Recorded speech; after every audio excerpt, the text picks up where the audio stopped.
Hello students. So in the earlier video, we have discussed about the P01 concept for CET video class. So in that P01 we have covered topics like units and measurement, motion and straight line, motion and plane. And now let us go further. So in this video we are going to complete the next module, that is P02.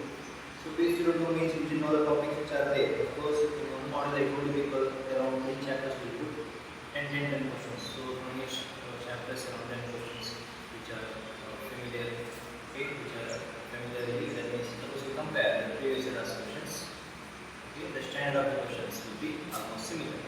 So let us go on for this one. So you can see here P02 the topics are written on the board. So starting from laws of motion. Next topic is work and power, and one more is system of particles and rotational motion. So all are actually very important kind of what is that topics. So as per the CET examination is concerned, so according to the board syllabus, so which are the main topics? Okay, as much as possible we will discuss here. Okay. So before going to start with the questions, because already the questions, the PDF what you have. Okay, according to that questions we will be discussing here. So before going to that, let us briefly discuss about the synopsis. Okay. So synopsis starting from which topic? It is laws of motion. So laws of motion, when you hear about this particular concept, laws of motion, means first thing that comes to your mind is momentum. So momentum is given by P is equal to M into V, of course, and we have a relation force returned to the body is always equal to rate of change of momentum, correct? So similarly, at the end we get to know what is that F is equal to M into E. So best equation, because one of the three mark derivation it is, by that we come to know. So similarly, suppose we have a spring means a spring force. Spring force is equal to F is equal to minus AX, where A is the spring constant, correct? So like that, when you just in different manner, suppose you think about the force and all like day-to-day life, all those, you can come across force applied on the body, movement of the body, different types of force, naturally occurring forces, very fictitious force, so many things are there. So right now you might have seen the lift.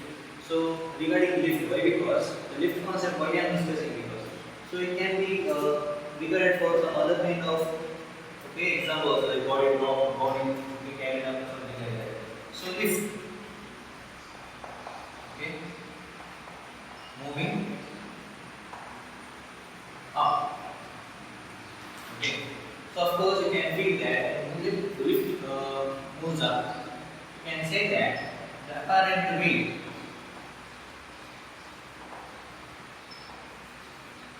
looks like what? We become slightly heavier. So for that you can say what is that? So W dash, that means apparent weight. W dash equal to M into G. So what is G there? G means acceleration due to gravity. And the direction of acceleration is upward, minus of minus then becomes plus. So we can say when lift moves up, you can feel that it will become more heavier. So lift moving down, apparent weight W dash equal to M into, you feel lighter, correct? Yeah, like this. So next, lift under free fall, where acceleration due to gravity and acceleration is one and the same. That is why W dash equal to 0. What is that called? Weightlessness. Weightlessness. That is what weightlessness is mentioned. Okay. Next, soon after discussing about this, we come across the next topic, that is called impulse or impulsive force. You remember, J is equal to a large force acting for a short period of time. Okay. So area under force versus time gives you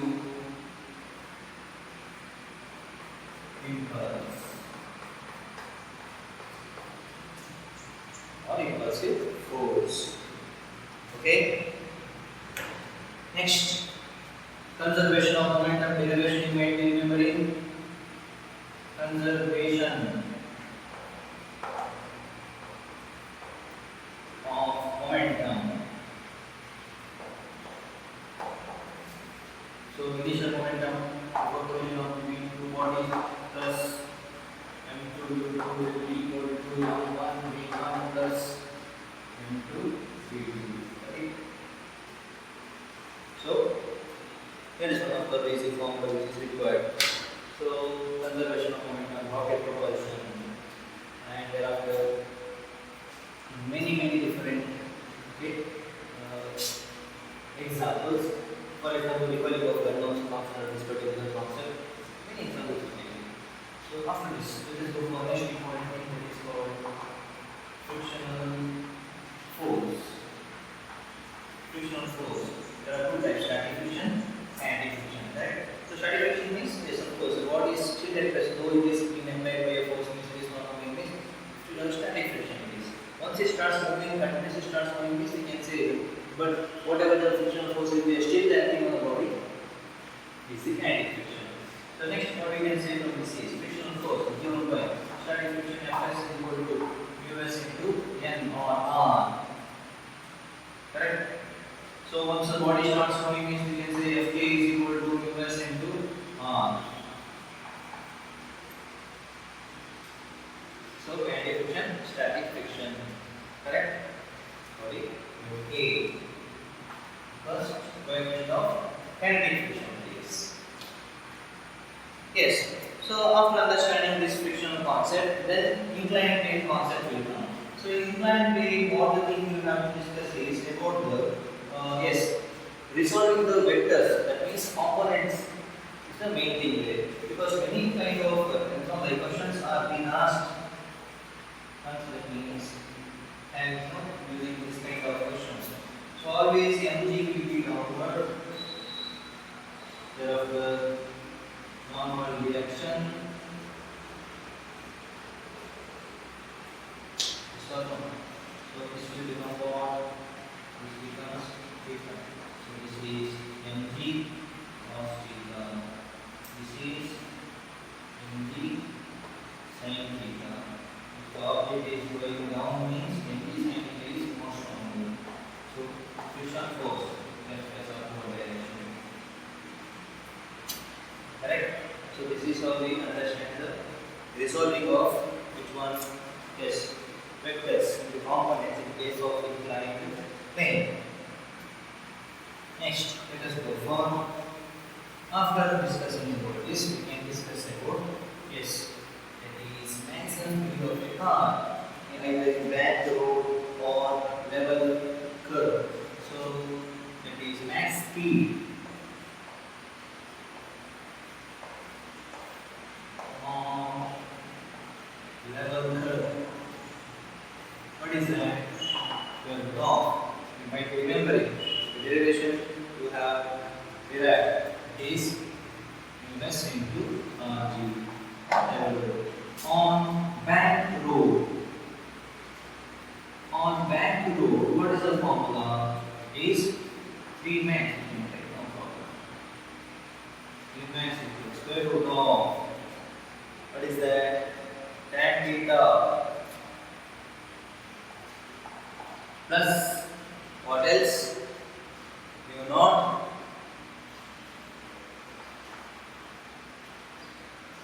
tan theta plus mu naught mu s static friction okay mu s divided by what is that? 1 plus or sorry 1 minus us and theta. So finally out of the bracket inside square root r g is there. Okay. Yes. So that is it. That is the maximum speed of car on the back road. Next, after this, what you learn from this chapter is about these are actually, suppose you study much more again in depth, you can discuss. Maybe around 4 to 5 hours you can discuss much about this one in theories. But right now, as the time, okay, is available, we will be just at least covering up the main things which are important for CT examination. So next, let us go for free body diagram. Free body diagram, all diagrams I will draw here. Already given to people. So just to revise that. So free body diagram, find out means you look there. Please. Free body diagram. So on the free body diagram, of course, the equation is to be the object will be placed like this. Object will be placed like this. So tension T, this is moving downward with acceleration A, this has to move with acceleration E, this is mg, which one is actually having more, what is that? It's coming down. So m2 1 angle, so it is m2g minus T equal to m2 into E, just writing down the net force acting on that, and here it is T minus 1 into G, equal to m1 into A, like this. So you can just evaluate this equation and this equation, what is there? By adding this equation, it cancels. Coordinates is m2 minus m1 into G equal to m1 plus m2 into A. So A is equal to what? A is equal to m2 minus m1 divided by into G divided by m1 plus m2. See, this is how we frame the equations in order to solve the numericals under which topic?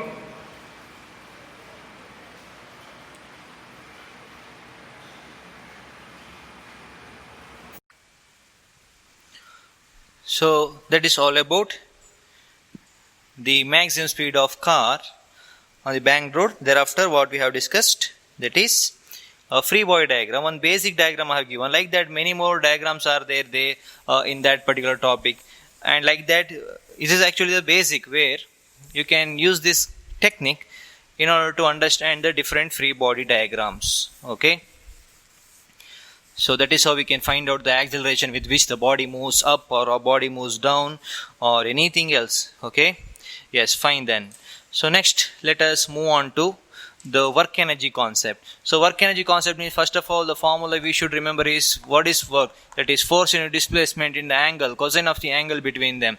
So after that, next, what else you learn from this particular chapter is that is all about different types of energy. That is potential energy is equal to mgh and kinetic energy is equal to half mv square, right? Yeah, so this is what you learn basically from that chapter. Later on, what you do is some theorems and all you'll be some theorems in the sense regarding it's a derivation. So work energy theorem, something like that. So what are those actually? So total work done by the body can be equivalent to what? Change in work done or kinetic energy, like that. K final minus K initial, that is equal to half into M into V square minus U square, something like that. So change in kinetic energy, change in energy is equal to work done. That is also one of the concepts from that particular chapter. And later on, what else is there is, so momentum is equal to, we know it is M into V, right? And we know that K is equal to half mv square. If you multiply and divide m by m to this one, means this will look like what? K equal to 1 by m square v square divided by 2m, correct? So K is equal to what?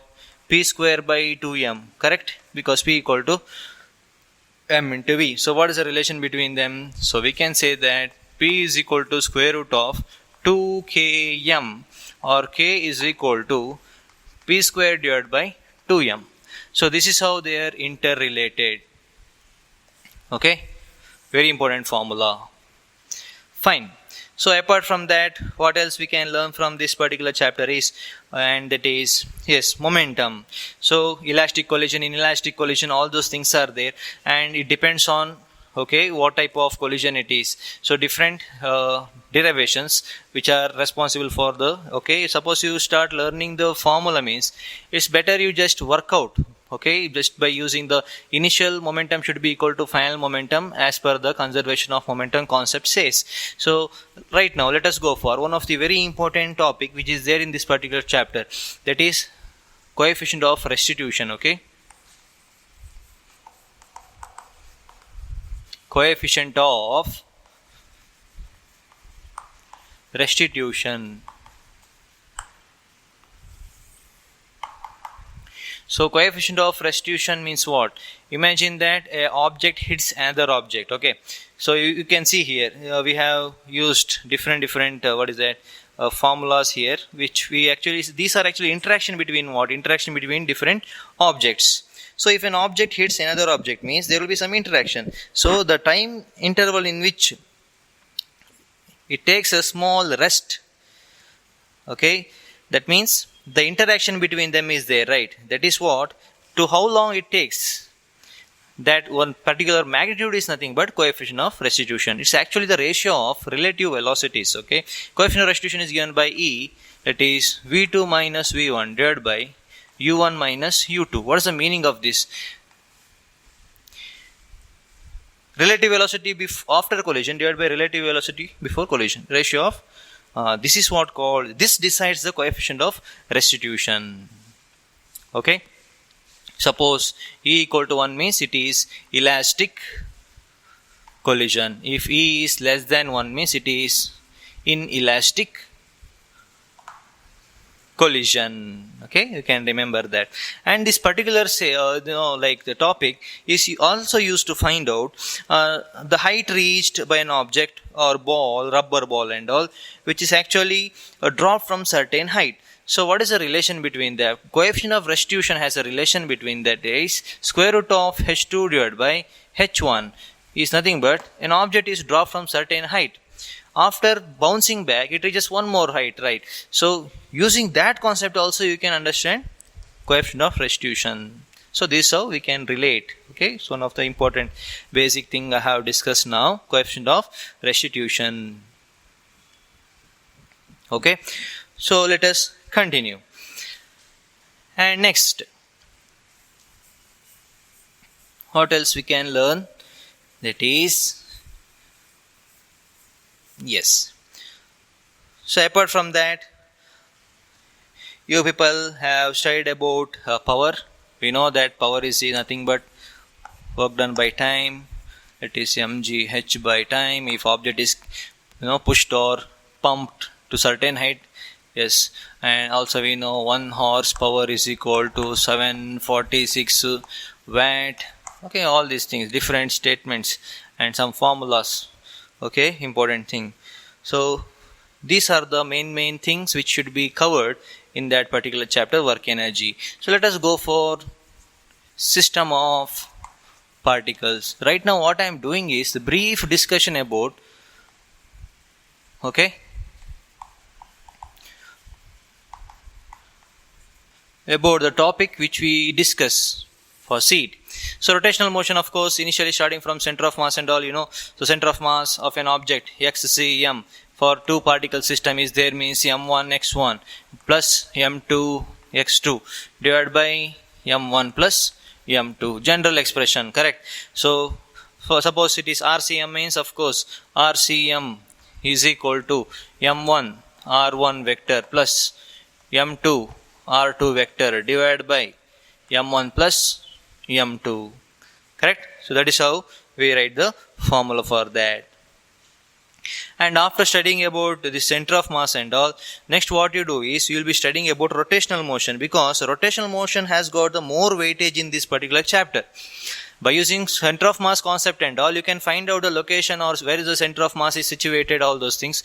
But rotational motion has got more weightage.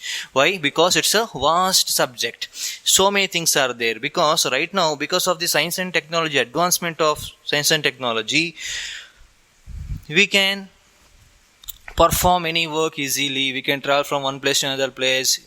Industrialization, everything is possible because of machines. All these machines are actually developed because of the concept, that is rotational motion. Advancement in science, that is in physics, has led to the advancement in science like this. So rotational motion has got its own importance. Okay, however, rotational motion heading is there here already, so we can take like that. So rotational motion means, yes, of course, a object is rotating means if an angle covered by an object from A to B is there, means we can say angular velocity equal to omega theta. Okay, so that means theta angular displacement equal to theta equal to omega t, we can say. V equal to r omega, we can say. Thereafter acceleration equal to r alpha. Yes, all these formulas you might be remembering, correct? So thereafter A equal to v square by r, that is why centripetal force F equal to mv square by r, correct? So base, because I told you people in motion in a plane I excluded this rotational motion, I am including here because rotational motion is exclusively we are studying in system of particles and rotational motion, that is why it is discussed here. So these are the enough thing from rotational motion. So apart from this, what else we discuss in this particular chapter is moment of inertia. So moment of inertia is given by I is equal to summation of mr square. So apart from that, next what else you study is, because of moment of inertia, torque also will be there, r cross f, and you know how to find out this by using matrix method, right? So like that, angular momentum is equal to mvr, right? So L equal to I omega formula is also there, tau equal to I alpha formula is also there, right? Like that. So many formulas are there related, and thereafter using the same concept, suppose the engine is rotating from initial position, final position, initial speed, final speed, all those you can discuss, right? So what are the formulas? It's nothing but basic formulas, omega naught plus alpha t, correct? Thereafter theta equal to omega naught t plus half, okay, like this. Thereafter omega square equal to omega naught square plus 2 alpha theta. So equation of motion which are actually related in terms of rotational motion, then this will be the formula. So thereafter one important thing is there from this particular system of particles and rotational motion. Because of that, actually many geometrical shapes, okay, are being explained along with this moment of inertia, okay, and that is first one, parallel axis theorem, correct? So parallel axis theorem, what does it say? It does say that IC plus mr square, that means moment of inertia about an axis passing parallelly or tangentially passing through a given surface is equal to sum of moment of inertia passing through the center of mass plus, yes, product of mass into square of distance between them. And thereafter what else is there? Perpendicular axis theorem. So perpendicular axis theorem is there, and using this concept what we can discuss is, so suppose you want to find out the moment of inertia of any axis, okay, that will be equivalent to what, you know, actually equal to the sum of a moment of inertia about two other axes. For example, iz plus ix, suppose I take, means sum should be equal to moment of inertia about the perpendicularly other, like this. So for board examination point of view, these are very important, as well as for competitive examination point of view also it is important. Okay, so hope all these brief discussions are helpful for you, and much more also you are supposed to study, because you know moment of inertia of different sized object, different shaped object are very important for which one? Competitive examination. And here we cannot discuss all those because it requires more and more time, and right now our main motto is to work out as many number of problems as possible along with some of the hints which we discussed already on the board. Okay, fine then. So next what we do is we will discuss with the questions. We will start with the questions. Okay,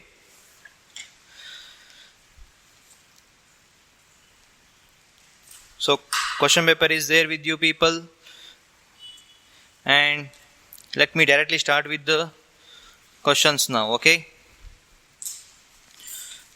so question number 1 from P02.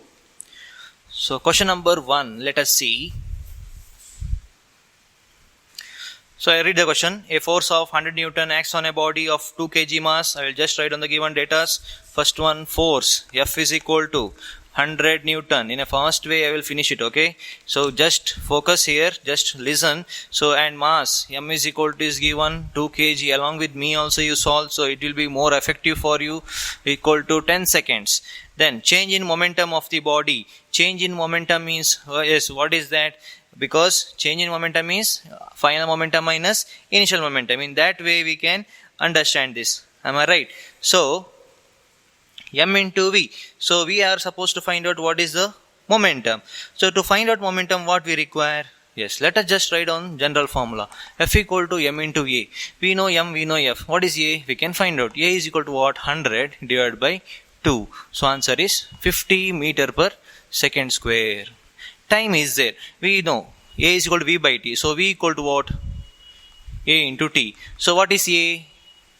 50. T is how much? 10. So how much is that? 500 meter per second. So what is P? So P is equal to M into V. So how much is that? M is yes 2 into 500. So answer is how much? 1000. Yes. What is the SI unit? Yes, it's given there. Newton second.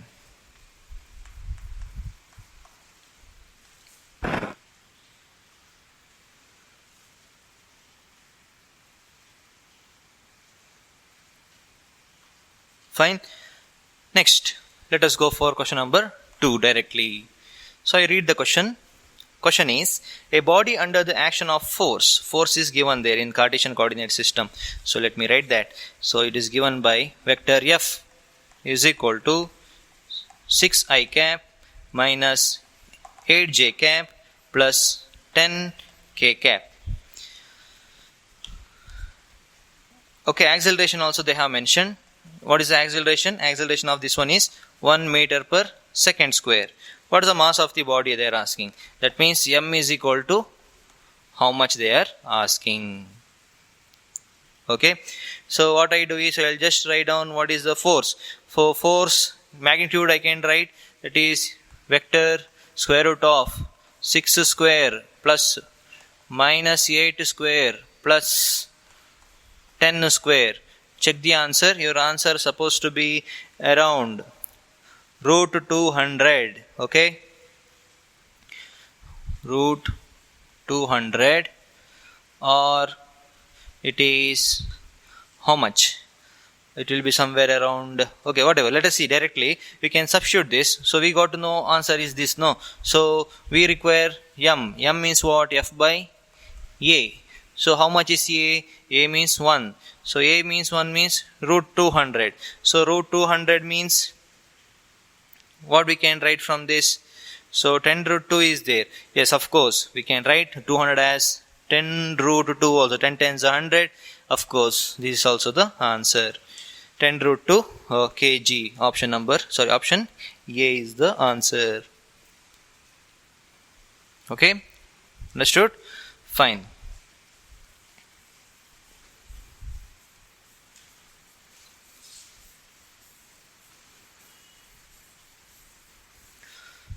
Next, let us go for question 3. Question is, 2 stones of masses in the ratio 2:1. That means M1 is to M2 equal to 2:1. Falling from height in the ratio. That means H1 is to H2. Height ratio is mentioned. So it is 9:16. Ratio of their momenta on reaching the ground is ratio of their momenta in the sense P1 is to P2 equal to how much? So this is what you are supposed to find out. So how to find out this? Yes, let us see. If a body is under free fall, we can go for V square equal to U square plus 2AS. In the place of 2AS, 2GH. So we can say root of 2GH, correct? So you can see here V can be written as square root of 2GH because from motion in one dimensional concept we know that. Now what I do, I'll take that particularly this one. What is that? P1 divided by P2 equal to mv1 divided by mv2. Okay, mass also different, no? m1v1 divided by m2v2, right? Yeah, I have taken like this. Okay, have a look. Then what else we can do from that? V1, V2, we can write down the proportionality. Okay, so what is the relation between them with the height? So m1 divided by m2, V is proportional to square root of h, right? So square root of h1 divided by square root of h2. So P1 by P2 is equal to m1 by m2 means it is 2 by 1 into square root of h1 by h2 is what? 3 by 4. So this is 6 by 4. So what is the answer? This will be 3:2. Yes. Answer is 3:2 there. Hope you can understand. Yes, I will go for the next question.